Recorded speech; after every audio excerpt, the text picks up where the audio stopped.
lançou o Pix há mais de 2 anos e o meio de pagamento se popularizou pra caramba. Foi um ensaio aí para a criação de uma moeda digital. Que o real digital estava sendo criado, todo mundo já sabia, mas o que ninguém esperava é esse nome jurássico, Drex, ou T-Rex, né? Não achei engraçado. Mas afinal, o que muda do Pix pro Drex? Afinal, os dois são digitais e terminam com X. Vai ver, o Bacen tem algum complexo de Elon Musk botando X no final de todas as palavras, né? Mas Drex é a nova moeda, é o dinheiro em si. Já o Pix é o meio de pagamento, é a rede, né? Como os bancos oferecem essa rede de pagamentos do Banco Central. E no futuro vai ser possível fazer Pix usando o Drex. Só que ao contrário do Pix, o Drex vai se voltar para tokenização de ativos. Isso tudo surgiu a partir de um grupo de trabalho criado em agosto de 2020, que fez várias ações aí com players fiat e anunciou nos últimos dias o tal piloto Drex, que vai ter duração até o final de 2024, do ano que vem. Na prática, o Drex é um sistema de registro distribuído, uma DLT, Distributed Ledger Technology, em que bancos vão converter saldos de depósito para que os seus clientes tenham acesso a esses serviços financeiros inteligentes através de smart contracts. Ou seja, o Drex vai conectar o Bacen diretamente com os usuários, é voltado para a população, função até então exercida só pelos bancos e não por uma rede do Banco Central.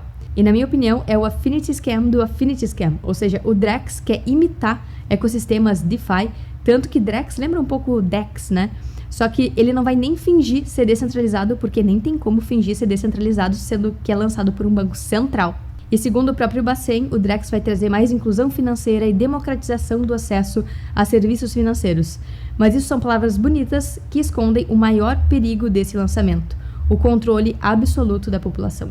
E não é só eu que estou falando isso, o próprio diretor do BIS, o Banco Central dos Bancos Centrais, falou isso também. A key difference with the CBDC is that central bank will have absolute control on the rules and regulations that will determine the use of that expression of central bank liability, and also we will have the technology to enforce that. E é por isso que o Drex, ou as próprias CBDCs, são dar de bandeja para políticos e burocratas os nossos dados e o controle sobre o nosso próprio dinheiro, que é fruto do nosso suor e trabalho.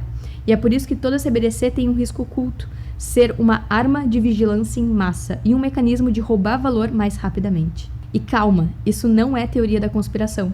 O próprio Banco Central Europeu pontuou isso em um estudo recente. O objetivo é fortalecer políticas monetárias via aplicação de taxas de juros negativas, ou seja, fazer você pagar para emprestar dinheiro para o governo através dos títulos públicos, facilitar o helicopter money, ou seja, distribuir dinheiro mesmo que isso destrua com o poder de compra da moeda e através disso aumentar a senhoriagem para o Estado. Isso quer dizer que os bancos centrais eles lucram ao imprimir dinheiro, enquanto a gente que usa a moeda acaba sendo diluído e perde o poder de compra. E esse paper, então, ele demonstra como as CBDCs no geral, não só a Drex aqui no Brasil, vão roubar poder de compra dos poupadores para fazer políticas populistas. Quem paga a conta somos todos nós, quem usa a moeda, né? Ou seja, CBDCs como a Drex são o sonho de qualquer líder autoritário. É dar um poder exorbitante para políticos que se mostraram há décadas indignos dessa confiança total. E até é doido eu ter que falar isso, porque a história do Brasil e do mundo já nos mostrou que não dá para confiar 100% e dar total poder para burocratas. Porque além de monitorar todos os gastos da população e ter poder sobre os saldos, né, de cada pessoa, vai poder recolher impostos de forma automática e ainda tem um código que facilita o confisco e o bloqueio de dinheiro de forma muito mais fácil que via sistema bancário. Só que muita gente desdenha tudo isso que eu tô falando porque provavelmente está olhando de uma situação muito confortável. Diz que não vai mudar nada, que eles já monitoram todos os nossos dados mesmo e que o Drex vai manter tudo igual como é atualmente com o Pix. Só que enquanto está tudo bem, enquanto não existe uma crise, né, um governo autoritário que se instala, ninguém discute soberania, privacidade e autonomia das pessoas. Inclusive, isso é visto como coisa de criminoso falar em privacidade. Existe muito preconceito em querer privacidade financeira. Mas em países com governos opressores e ditaduras autoritárias, privacidade é uma questão de vida ou morte. Hoje, cerca de 2 bilhões de pessoas vivem sob regimes autoritários. Então, não é algo a ser desconsiderado. A gente precisa se precaver, porque depois que está instalada uma ferramenta autoritária, é muito difícil a gente se livrar dela, né? Outro ponto é que divulgam o real digital como uma espécie de Bitcoin do Brasil.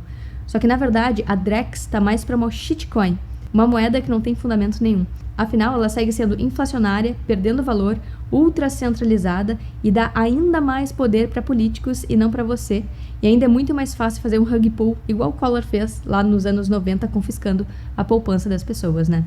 A Drex é tão shitcoin que o nome da nova moeda virou chacota entre a comunidade judaica, porque Drex significa em hebraico.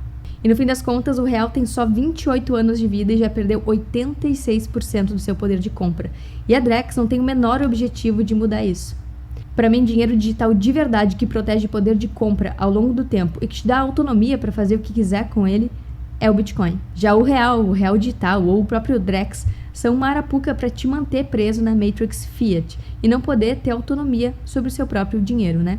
O Bitcoin te tira dessa Matrix. Espero que você tenha gostado